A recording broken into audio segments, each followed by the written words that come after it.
Welcome to part 3 of the DICE approach and how to play detective in dementia care.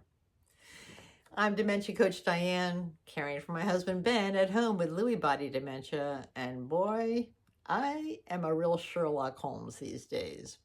And this approach has helped me so much.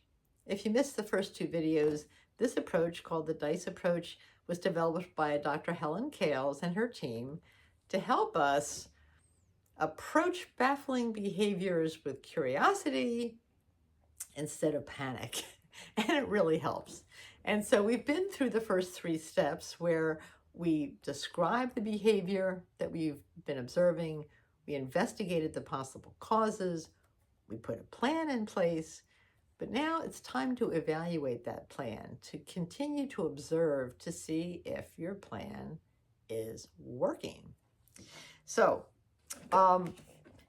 it sounds pretty straightforward, I think the most important thing that I've learned is that evaluation does not mean criticizing yourself. I mean, it means observing the outcomes so that we can make better decisions, the next time. So, I asked myself a series of questions. Did the plan help reduce the behavior or stress? Did Ben seem, calmer, more comfortable, more engaged? Did it make my life easier or harder? And was there anything unexpected that came out of my intervention? And then I also have to ask myself, did I give it enough time to work? There are times that I've changed our routine in terms of his, GI mobility issues, and I'm like, don't switch it up again like the next day. Give it time to work. It sounds so simple, but it's so important. Or in some cases, maybe I tried something too much too soon. So it's, it takes some objective observing to really see where you are in your plan. So I just want to go back to my story about Ben when he was leaning dramatically to one side, because after realizing that it was due to back pain, I did try the anti-inflammatories, a topical rub, I changed his pillow, and I adjusted his sleeping position. But so obviously the first thing I evaluated is he still leaning, running through the house and crashing into things? And thankfully he wasn't. Then I had to say, is he walking more steadily? Because again, things can happen at the same time. I mean, there could have been some aspects of the disease progression, and maybe his gait was starting, to be affected. But now he was acting, walking pretty straight and pretty strong after a couple of days on the anti-inflammatories. So that was really great. But then I also had to pay attention to, at night, how often did I need to help reposition him, or was he able to find a comfortable spot himself? I wanted to take a look at whether the pain came back and if the new pillow continued to help. So it sounds like just simple things, but I have kind of become like a hawk, observing Ben and just getting in the habit of keeping good notes.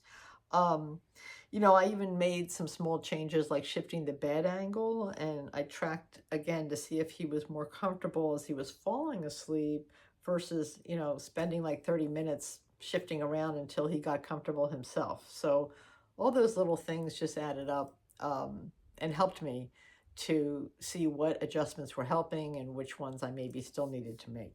So that's really what evaluation looks like. I mean, it's just noticing the results and making adjustments along the way. And for me, I have to keep good notes in order to do that. So that's why, I urge you to please keep writing things down. Just like I said in part 2, don't rely on your memory. I mean, at least for me, things happen so fast oftentimes that I just, and I don't even know what day it is sometimes. That's why I also always write the date. The first thing I do when I come down in the morning is write the date on the page so I know what day I'm talking about. So, I want to track if the behavior returns, note any changes in my plan, jot down what's helping or what clearly is not helping. And most importantly, I like to make sure I know when I made a change so I can give something time to work before I make a new change.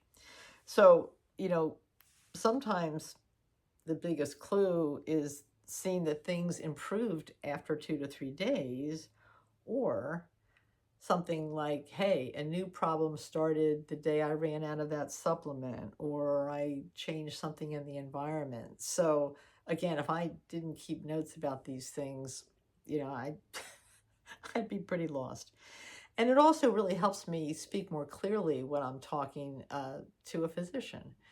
Um, in your case, if you have family members that are also involved, it's a really important thing and way, to keep sharing information so that you're all on the same page as well. Um, it's certainly the same thing if you have a support staff. And of course, don't be afraid to start over. I mean, if something doesn't work, it's not a failure. It just means that you've ruled out one path. Even professional teams that, use this DICE approach have to reevaluate and modify plans on a regular basis. So once again, this is a process, not a one-time fix.